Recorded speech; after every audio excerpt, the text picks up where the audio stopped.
We're talking to Demon Eye here in Winston-Salem, North Carolina. These guys are from Raleigh.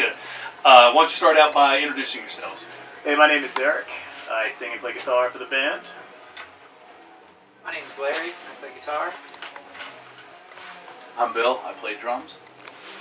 Paul, play bass. So, all right. So, how did you guys form? I saw on the press release that it was like 2012 that you came together. So, what was the exact, what were the catalysts for that? Well, we played together as a 70s rock cover band called Corvette Summer, and the band was Larry's idea at that point. He kind of got us all together, and the idea was to play really under-the-radar 70s rock covers, you know, the Thin Lizzy or Humble Pie songs you never heard on the radio. Mm-hmm. And I think we did that for about a year or so, and, you know, the chemistry was there. We started playing well together, just having a good time with that, and it was just the natural step to start writing songs, and all of us were more or less raised on the same style of classic rock and heavy metal, so it just came about pretty seamlessly. We just had a good time playing together, getting tight as musicians together, and then the songwriting just came naturally. Mm-hmm. Now, what are some of your influences? I mean, I hear, you know, there's the obvious, like you said, you know, Thin Lizzy and whatnot, but when I listen, I hear stuff like, I can hear Blue Oyster Cult, or even have you ever heard of Lucifer's Friend? Oh, yeah. You know, stuff like that. I mean, is that, in your wheelhouse, so to speak? Absolutely, yeah. I was always kind of the crate digger of the band, I think. You know, when I was in high school, I got really into, just kind of looking for old hard rock and, heavy psych obscurities. Everything from, it started with bands like the MC5 and the Stooges, and then, Blue Cheer. Then from there, I went to go find the Lucifer's Friends, or the Dragonflies, or the Captain Beyond, and that kind of thing. But in terms of things that weren't quite that esoteric, I think we all just basically grew up on Iron Maiden, Sabbath, Deep Purple, just all the greats like that.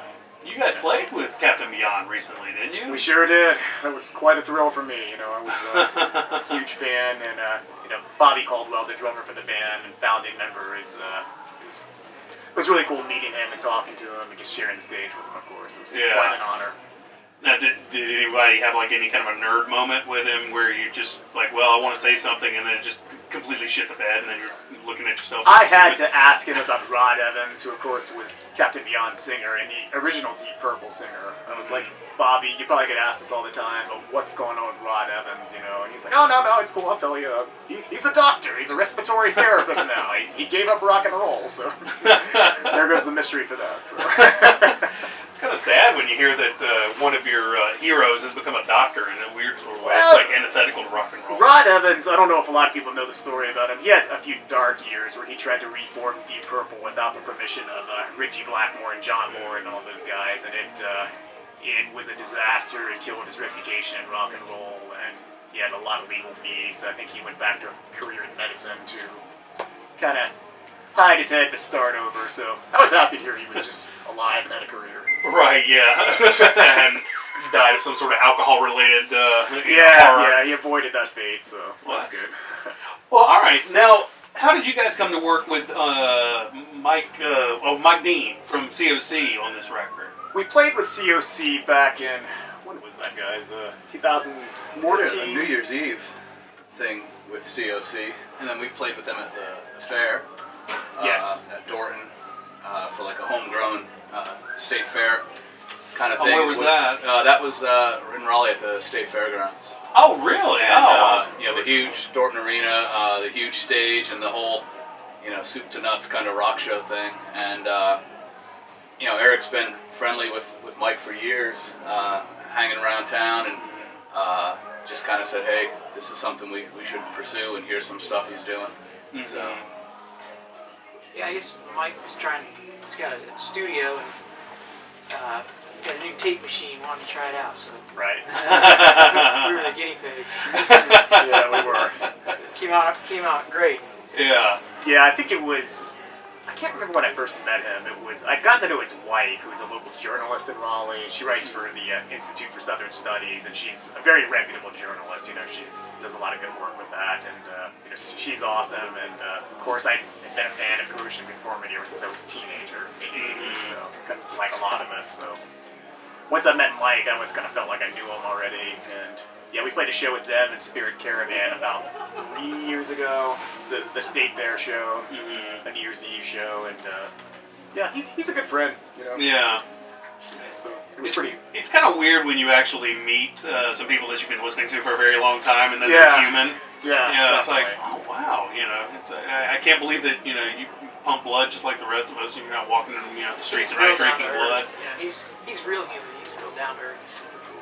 Yeah. Yeah, and he's a very silly guy too. So you can be hanging out with him and just kind of cutting up, and then next thing you know, he's telling a story from like a show he did with the Bad Brains in 1983, and you're like, oh! Yeah. You just gotta stop and like, wait a minute, I forget what you've done and who you are. It's like- yeah. That's I actually talked to Earthride's Dave Sherman long ago, yeah. and he was like, yeah, I was smoking weed with Kurt Cobain, and it's like, Right. please elaborate, Yeah. Let's Sherman's go down a this trip. road. Sherman's a trip. We crossed paths with him a few times as well. Oh yeah, did you guys play the Doomfest this We did, year? uh-huh. Oh, I wasn't there Yeah. for that. I was only there for one day, which I was only there for Friday's show, but I missed the rest of it. Yeah, we played. I think it was Friday actually. We played around 7 p.m. that night, and because I think he played the night before with Earthride on the Thursday. Oh, well then that was the night I was there, because I actually Yeah, took pictures yeah. of him doing that, and Yeah, so we would have gotten there the next night, and we played the previous year when he was still with the Obsessed as well, and of course when he was with Spirit Caravans when we first met him. right, He's, yeah. pretty He's a tricky hilarious. dude. Yeah. I just love hearing him speak. He's got a very distinctive voice. Yeah, I know. I'm so glad he went into metal singing. It's just like he's perfect for it. That's where it needs to be. Definitely. Let's see. Well, okay. What do you guys think about this? For like the last 10 years, there's been this sort of retro, graybeard metal movement, so to speak. With bands like Graveyard, you guys. I mean, what are your thoughts about some of your peers and how the movement is moving along? Well, personally, I think it's great. That was always the music I loved, and these bands are doing it really well, and it kind of breathes some more life into a style that we always loved. And to me, it feels very contemporary. It feels very of the here and now, even though it's got roots, steeped into 40 years ago. But these bands have done such an incredible job writing songs and kind of making it their own that it just feels very vibrant and contemporary. It doesn't feel like a bunch of bands just trying to rip off Black Sabbath or something like that. I mean, naturally those influences are obvious, but I think everybody's kind of keeping it fresh and excited. We're happy to even be mentioned in the same breaths of bands that we like and care about like that. So it's cool. Mm-hmm. Yeah. Now, what are some of your favorites from that era? There's that era, and then there's like the modern era. I mean, which ones do you like in both instances? In terms of the 70s and now, you mean? Yeah. Yeah. Again, I was really in, Sabbath is obvious. Pentagram I always liked a lot. I really liked, I can remember being in high school and hearing Candlemass for the first time. A friend of mine who was a big Slayer fan bought their record because he thought they looked cool, and he absolutely despised it, that was the thrash era, and people weren't really used to hearing that yet, and I loved it. Mm-hmm. I thought it was cool how these guys could write something that was so dark and melancholy and heavy, and I just kind of kept my ear out for bands like that. Yeah. That was just sort of the sound that I really enjoyed as a kid. When I was into Zeppelin and Sabbath and Blue Cheer and any bands that could kind of take it down a notch tempo wise and just kind of make it sound evil. Mm-hmm. For contemporary bands, obviously Witchcraft, Graveyard, those types of bands. And we were just talking about this earlier, about how these groups can kind of make their music sound evil, but without really sounding detuned and heavy. As much as we love bands like Yob and Electric Wizard and that kind of thing, I really like that, like the whole less is more kind of vibe. Yeah. Yeah. We don't really tune down. We play in standard tuning and Strats. we play Stratocasters, yeah. Which, the guys in Iron Maiden played Strats. Tony Iommi played a Strat. Yeah. Lee Stevens, Wayne Kramer, some of my favorite guitar players. And, so there's a lot of faux pas that we might do for a Doom band, but we're not really concerned with that. We're just we like music to have that traditional chorus, verse kind of punch. Like it to be dark and just have some power to it. And, we really have a lot of fun just trying to write really good songs, Yeah. Just trying to make it as universal as we can, but still something that is appealing to us first and foremost. Right. You guys want to speak on influences at all? I was gonna say, you were saying about the newer bands still being vibrant.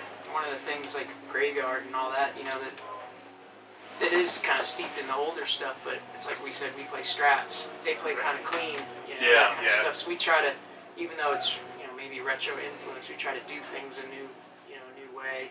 The way the internet stuff he does, the social media, all that kind of stuff. Yeah. As far as the new bands I like, Graveyard, our friends Ruby the Hatchet, they're great. Yeah. Oh yeah, Absolutely. yeah. Earthless. Yeah. It sounds like Robin Trower. It's Oh great. my gosh, yeah, Earthless. Isaiah Thomas. Yeah. I'm dying to see them in concert one day. Bucket list. Yeah, they came to Raleigh about it's like last Christmas or so. Yeah. Yeah, it was amazing seeing them.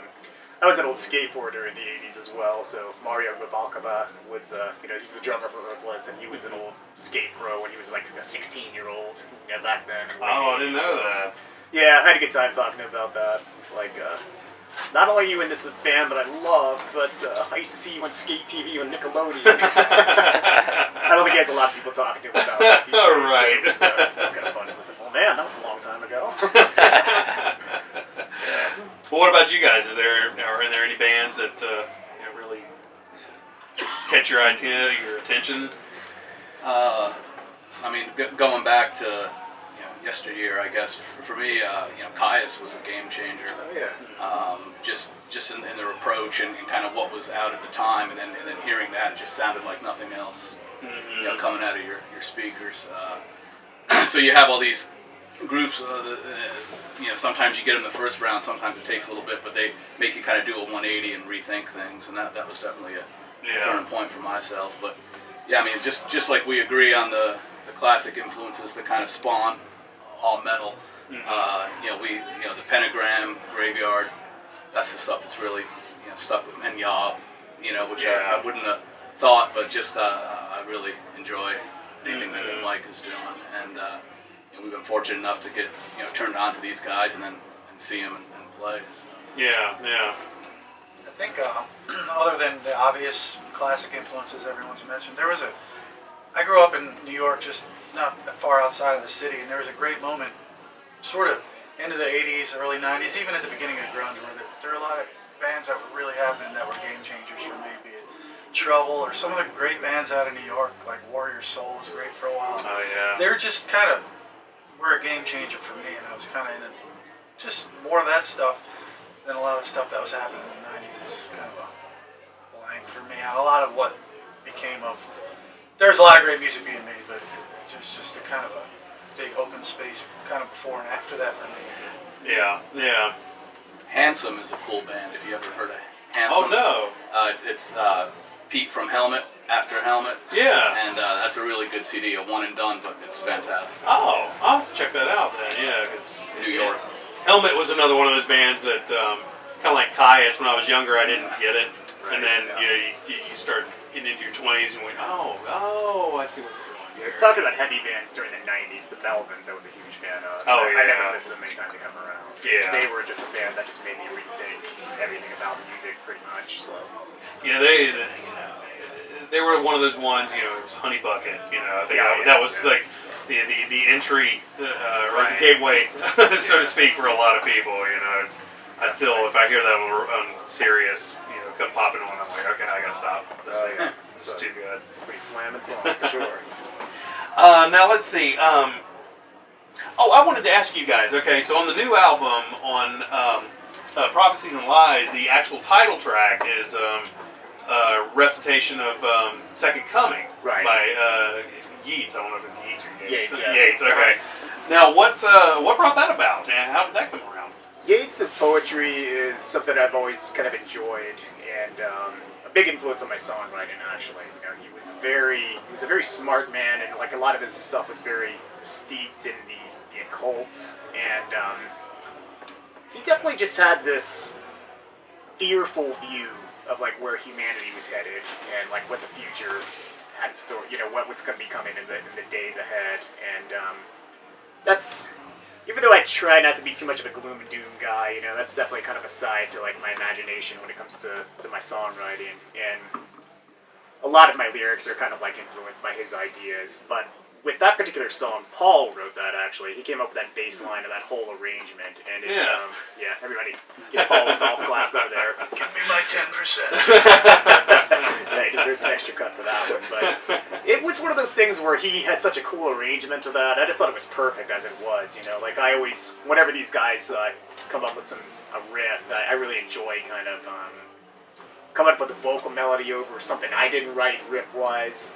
But that was like one of those situations where I just thought it was so perfect the way it was. I was just like, I don't want to touch that with the vocal melody, but you know, I had a lot of that Yates influence going through my mind, and kind of quickly thought of it. The second that it entered my mind to do that, I had to go on the internet and check to make sure it was in the public domain, to make sure I could record it on the record without any sort of copyright information. And yeah, it was, you know, just seemed to fit perfectly. Mm-hmm. It was like even the rhythm of the stanzas and how that poem reads aloud kind of fit with the arrangement that Paul came up with. So it just was a natural fit. Yeah, because I mean, it's got that, you know, slow pace sort of, you know, like the lumbering lion, you know. Right. You know, the idea that was, you know, because I'd read that poem years ago, and you know, to hear the bass line to it, and just thinking about this angry beast just kind of falling across the desert, you know, it definitely gave the same vibe. That poem was written in the early 1900s, and he was talking about how mankind at the time when that was written was currently in a good stage, which I thought was interesting because World War I was going on and World War II was about to happen. And he thought the next century, the one we're currently in now, was going to be the one where it all came crashing down. And when I was a young man, you know, I studied English in college. The first time I read that poem, thought of that, like, do we really have these horrors coming ahead of us? Mm-hmm. You know, it's just kind of like this weird fear and something that's kind of struck a chord in my imagination throughout the years. So I think that was just sort of just fit perfectly with the themes of the record, just with the general vibe of the music. So. Mm-hmm. Now, when you talk about the themes of the record, I mean, a lot of you know, what is written about you guys is, you know, occult themed and whatnot. Right. Now, you know, how do you respond to that? Well, it's fine. You know, I don't think we do that as much as we did in the early days. You know, that was just something that was the first record is very occult themed because it's just fun. You know, it's an aesthetic, it's imagery. It kind of helps you get that the fun from the horror films and the horror novels and the Lovecraft stories you read growing up. You know, it was kind of good to just kind of put that imagery out there. But you know, it's not like we're, you know, dancing around naked in the moonlight and you know, calling the great god Pan. Maybe you guys are. But yeah, you know, it's a lot of bands do that kind of thing these days too, and I didn't really want us to get pigeonholed as being like another band who does that. So I just figured there's a lot of things you could kind of lend to your creativity. So it was fun to step away from it. Yeah. But you know, songs about the devil and rock and roll go way back longer than anything we've ever done. So it's kind of a pretty natural fit as well. Yeah. Well, I mean, I got that sense from like, you know, from the first album to this one. It seemed like a distancing almost, you know, and you know, but it is kind of funny how people have a hard time letting go, you know, on some level. You know, it's like, oh, you're a cult theme. It's like, well, there's not really a lot of that going on. Yeah, you know, and I don't mind, you know, when we get that tag, you know, it's not like we were trying to, you know, escape any sort of like pigeonholing or anything like that, but yeah, you know, you just don't want to be a one-trick pony. That's one thing I think we always try to do musically and thematically and whatnot. You know, I'm always trying to make sure that we push ourselves forward with our creativity and our songwriting, but still maintaining that sense of identity.